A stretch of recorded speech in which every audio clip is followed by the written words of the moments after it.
ಶ್ರೀನಗರಕ್ಕೆ ಭೇಟಿ ಕೊಟ್ಟಂತಹ ರಕ್ಷಣಾ ಸಚಿವರು ಮತ್ತೊಮ್ಮೆ ಪಾಕಿಸ್ತಾನಕ್ಕೆ ಎಚ್ಚರಿಕೆ ರವಾನಿಸಿದ್ದಾರೆ. ಪಹಲ್ಗಾಮ್ ದಾಳಿಗೆ ನಾವು ಪ್ರತೀಕಾರವನ್ನು ತೀರಿಸಿಕೊಂಡಿದ್ದೇವೆ ಅಂತ ಹೇಳಿದ್ದಾರೆ. ಅವರು ಧರ್ಮವನ್ನ ನೋಡಿ ಕೊಂದರು, ನಾವು ಉಗ್ರರ ಕರ್ಮವನ್ನ ನೋಡಿ ಹೊಡೆದು ಹಾಕಿದ್ದೇವೆ ಅಂತ ಹೇಳಿ ಮತ್ತೊಮ್ಮೆ ಗುಡುಗಿದ್ದಾರೆ. ಅವರು ತಲೆಗೆ ಹೊಡೆದ್ರೆ ನಾವು ಅವರ ಎದೆ ಬಗೆಯುತ್ತೇವೆ ಅಂತ ಹೇಳಿ ರಕ್ಷಣಾ ಸಚಿವರು ಮಾತನಾಡಿದ್ದಾರೆ. ಪಾಕ್ ಜೊತೆಗೆ ಭಯೋತ್ಪಾದನೆ ಪಿಒಕೆ ಬಗ್ಗೆ ಮಾತ್ರ ನಾವು ಚರ್ಚೆಯನ್ನು ನಡೆಸೋದು, ಉಗ್ರವಾದ ಮಾತುಕತೆ ಒಟ್ಟಿಗೆ ನಡೆಯಲ್ಲ ಅಂತ ಹೇಳಿ ರಕ್ಷಣಾ ಸಚಿವರು ಹೇಳಿದ್ದಾರೆ. ಉಗ್ರರಿಗೆ ಪಾಕಿಸ್ತಾನ ಆಶ್ರಯ ನೀಡೋದನ್ನು ನಿಲ್ಲಿಸಬೇಕು ಅಂತ ಹೇಳಿ ಶ್ರೀನಗರದಲ್ಲಿ ನಿಂತು ಎಚ್ಚರಿಕೆ ಸಂದೇಶ ಕೊಟ್ಟಿದ್ದಾರೆ.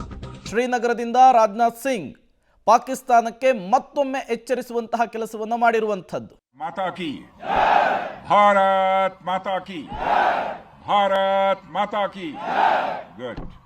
सबसे पहले आतंकवाद और आतंकवादियों से लड़ते हुए हमारे जिन बहादुर जवानों ने अपनी शहादत दी है, उनकी शहादत को मैं नमन करता हूं, उनकी मैं स्मृति को नमन करता हूं। और साथ ही पहलगाम में जो निर्दोष नागरिक आतंकवादियों के द्वारा मारे गए हैं, उनकी भी स्मृति को मैं नमन करता हूं। मैं हमारे घायल सैनिकों के साहस को भी नमन करता हूं और ईश्वर से यह प्रार्थना करता हूं कि वह जल्द से जल्द स्वस्थ हो जाएं। मेरे दोस्तों, इन विषम परिस्थिति में आप सबके बीच आज आकर मैं स्वयं को बहुत ही गौरवान्वित महसूस कर रहा हूं। हमारे प्रधानमंत्री माननीय नरेंद्र मोदी जी के कुशल नेतृत्व और मार्गदर्शन में ऑपरेशन सिंदूर के दौरान आपने जो कुछ भी किया है, उस पर पूरे देश को गर्व की अनुभूति हो रही है। मैं अभी भले ही आपका रक्षा मंत्री हूं, लेकिन उससे पहले तो मैं भारत का एक नागरिक हूं। रक्षा मंत्री के साथ साथ मैं आज भारत के नागरिक के रूप में भी आप सबके प्रति आभार व्यक्त करने के लिए यहां मौजूद हूं। पहलगाम हमले के बाद हमारे जम्मू कश्मीर की जनता ने पूरी एकजुटता के साथ और पाकिस्तान और साथ ही साथ आतंकवादियों के प्रति जिस प्रकार से अपने गुस्से का इजहार किया है, मैं जम्मू कश्मीर की जनता का भी अभिनंदन करता हूं।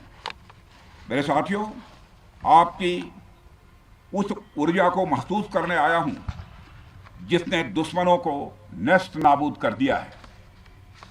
आपने जिस तरीके से सीमा के उस पार पाकिस्तान की चौकियों और बंकरों को आपने ध्वस्त किया, दुश्मन मैं समझता हूं उसे कभी भूल नहीं सकता। आपने देखा होगा कि आमतौर पर लोग जोश में होश खो देते हैं, लेकिन आपने जोश भी रखा, होश भी रखा और सूझबूझ के साथ दुश्मनों के ठिकानों को आपने बर्बाद किया है। आज मैं यहां रक्षा मंत्री के साथ साथ एक मैसेंजर के रूप में भी आप सबके सामने मौजूद हूं। पूरे देश की शुभकामनाएं, उनकी प्रार्थनाएं और उनकी कृतज्ञता को लेकर आप सबके बीच यहां मैं मौजूद हूं। एक तरह से आप समझिए कि मैं एक डाकिया बनकर आपके बीच आया हूं और देशवासियों का संदेश लाया हूं। संदेश यह है कि हमें हमारी सेनाओं पर गर्व है। बोलिए जय हिंद, जय हिंद।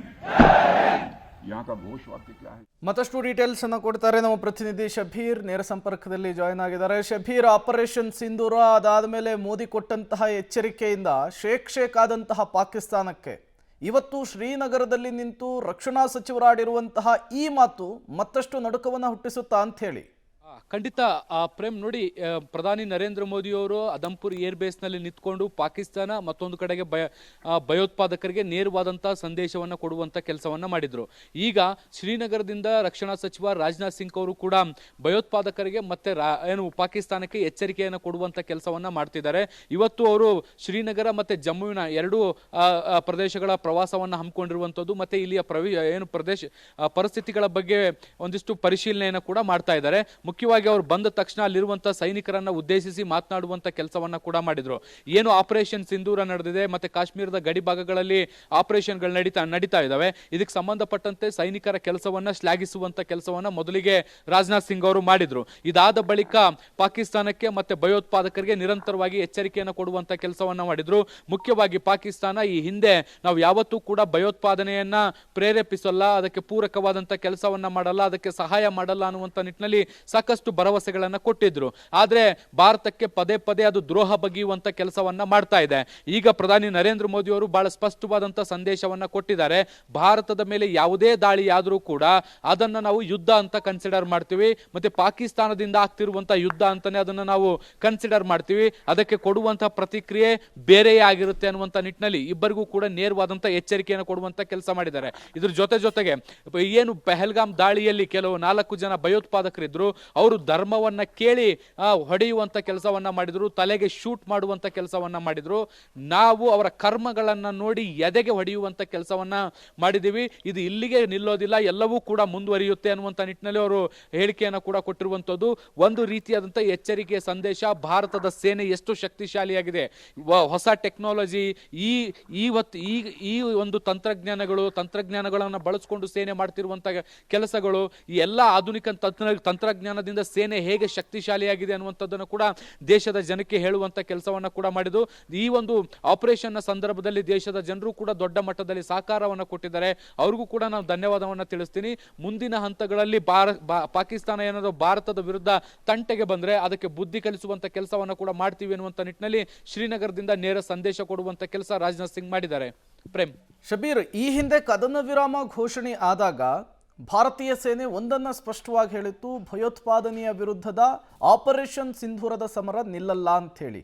ಈಗ ಮತ್ತೊಮ್ಮೆ ಎಚ್ಚರಿಕೆಯನ್ನು ಕೊಡುವ ಮೂಲಕ ಆ ಸಂದೇಶವನ್ನು ಮತ್ತೊಮ್ಮೆ ರವಾನಿಸುವಂತಹ ಕೆಲಸವನ್ನು ರಕ್ಷಣಾ ಸಚಿವರು ಮಾಡಿದ್ರ ಇವತ್ತು ಅಂತ ಹೇಳಿ.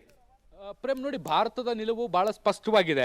ಆಪರೇಷನ್ ಸಿಂಧೂರ ಭಯೋತ್ಪಾದನೆಯ ವಿರುದ್ಧದ ಬಹುದೊಡ್ಡ ಕಾರ್ಯಾಚರಣೆ ಆಗಿತ್ತು, ಬಹಳ ಸ್ಪಷ್ಟವಾಗಿದೆ. ಪಹಲ್ಗಾಮ್ ದಾಳಿ ಏನಾಗಿತ್ತು ಅದಕ್ಕೆ ನಾವು ಪ್ರತೀಕಾರವನ್ನು ತೀರಿಸ್ಕೊಳ್ಬೇಕಾಗಿತ್ತು. ಪಾಕಿಸ್ತಾನ ಮತ್ತೆ POK ಭಾಗಗಳಲ್ಲಿ ಎಲ್ಲೆಲ್ಲಿ ನೆಲೆ ಊರಿದ್ರು, ಬೇರೆ ಬೇರೆ ಭಾಗಗಳಲ್ಲಿ ತಲೆ ಮರೆಸ್ಕೊಂಡಿದ್ರು, ಅವರನ್ನ ಹುಡುಕಿ ಹೊಡೆಯುವಂತ ಕೆಲಸವನ್ನ ಭಾರತ ಮಾಡಿತ್ತು. ಇದು ಕೇವಲ ಭಯೋತ್ಪಾದಕ ವಿರೋಧಿ ಒಂದು ಕಾರ್ಯಾಚರಣೆ ಆಗಿತ್ತು. ಆದ್ರೆ ಪಾಕಿಸ್ತಾನ ಇದನ್ನ ಪರ್ಸನಲ್ ಆಗಿ ತಗೊಳ್ತು, ಭಾರತದ ಮೇಲೆ ದಾಳಿಯನ್ನ ಮಾಡುವಂತ ಕೆಲಸವನ್ನ ಮಾಡಿತು. ಪಾಕಿಸ್ತಾನ ಭಾರತದ ಮೇಲೆ ದಾಳಿಯನ್ನ ಮಾಡಿದಂತ ಸಂದರ್ಭದಲ್ಲಿ ಅದನ್ನ ಡಿಪೆಂಡ್ ಮಾಡ್ಕೊಳ್ವಂತ ಕೆಲಸವನ್ನ ಕೂಡ ಮಾಡಬೇಕಾಗುತ್ತೆ, ಅದನ್ನ ನಾವು ತಡೆಗಟ್ಟಬೇಕಾಗುತ್ತೆ. ಸೊ ಆ ನಿಟ್ಟಿನಲ್ಲಿ ಭಾರತವು ಕೂಡ ಪ್ರತಿ ದಾಳಿಯನ್ನ ಮಾಡಿತ್ತು. ಈಗ ಪ್ರಧಾನಿ ನರೇಂದ್ರ ಮೋದಿ ಅವರ ಆದಿಯಾಗಿ ರಕ್ಷಣಾ ಸಚಿವ ರಾಜನಾಥ್ ಸಿಂಗ್ ಅವರು ಕೂಡ ಒಂದು ಸ್ಪಷ್ಟವಾದಂತ ಸಂದೇಶ ಪಾಕಿಸ್ತಾನಕ್ಕೆ ಕೊಡುವಂತ ಕೆಲಸವನ್ನ ಮಾಡಿದೆ. ಇದ್ರ ಜೊತೆಗೆ ಈ ಹೇಳಿಕೆ ಏನಿದೆ ಪಾಕಿಸ್ತಾನವನ್ನ ಕಟ್ಟಿ ಹಾಕುವ ಒಂದು ರೀತಿಯೂ ಕೂಡ ಹೌದು. ನೋಡಿ, ಪಾಕಿಸ್ತಾನ ನೇರವಾಗಿ ಭಾರತದ ಮೇಲೆ ದಾಳಿಯನ್ನ ಮಾಡಲ್ಲ, ತನ್ನ ಭಯೋತ್ಪಾದಕರನ್ನ ನುಸುಳುಕೋರರನ್ನ ಭಾರತದೊಳಗಡೆ ಕಳಿಸಿ ದುಷ್ಕೃತ್ಯವನ್ನ ಮಾಡುವಂತ ಪ್ರಯತ್ನಗಳನ್ನು ನಿರಂತರವಾಗಿ ಮಾಡ್ತಾ ಇದೆ. ಎದೆಗೆ ಎದೆ ಕೊಟ್ಟು ಬಹಿರಂಗವಾಗಿ ಯುದ್ಧಕ್ಕೆ ಬಂದ್ರೆ ಅದಕ್ಕೆ ಉತ್ತರವನ್ನ ಕೊಟ್ಟು ಕಳಿಸಬಹುದು. ಆದ್ರೆ ಪಾಕಿಸ್ತಾನ ಸದಾ ಕುತಂತ್ರಿ ಬುದ್ಧಿಯನ್ನ ಮಾಡೋದ್ ಮೂಲಕ ಭಯೋತ್ಪಾದಕರನ್ನ ಪ್ರೇರೇಪಿಸಿ ಭಾರತದಲ್ಲಿ ದುಷ್ಕೃತ್ಯವನ್ನ ಮಾಡ್ತಾ ಇದೆ. ಹೀಗಾಗಿ ಭಾರತ ಒಂದು ನೇರವಾದಂತ ಎಚ್ಚರಿಕೆಯನ್ನು ಕೊಟ್ಟಿರುವಂತದ್ದೇನು, ಯಾವುದೇ ಭಯೋತ್ಪಾದಕ ಚಟುವಟಿಕೆಗಳಾದ್ರೂ ಕೂಡ ಅದು ಪಾಕ್ನಿಂದ ಯುದ್ಧ ಮಾಡಿದಂತೆ ಅನ್ನುವಂತ ನಿಟ್ಟಿನಲ್ಲಿ ನಾವು ಅದನ್ನ ಕನ್ಸಿಡರ್ ಮಾಡ್ತೀವಿ, ಅದಕ್ಕೆ ಉತ್ತರವನ್ನ ಕೂಡ ಕೊಡ್ತೀವಿ ಅನ್ನುವಂತ ನಿಟ್ಟಿನಲ್ಲಿ. ಅಂದ್ರೆ ಭಾರತದಲ್ಲಿ ಇನ್ನು ಮುಂದೆ ಭಯೋತ್ಪಾದಕ ದಾಳಿ ಆದ್ರೆ ನಾವು ಪಾಕಿಸ್ತಾನದ ಮೇಲೆ ನೇರವಾಗಿ ದಾಳಿ ಮಾಡ್ತೀವಿ ಅನ್ನುವಂತ ಎಚ್ಚರಿಕೆ ಇದು. ಪ್ರೇಮ್.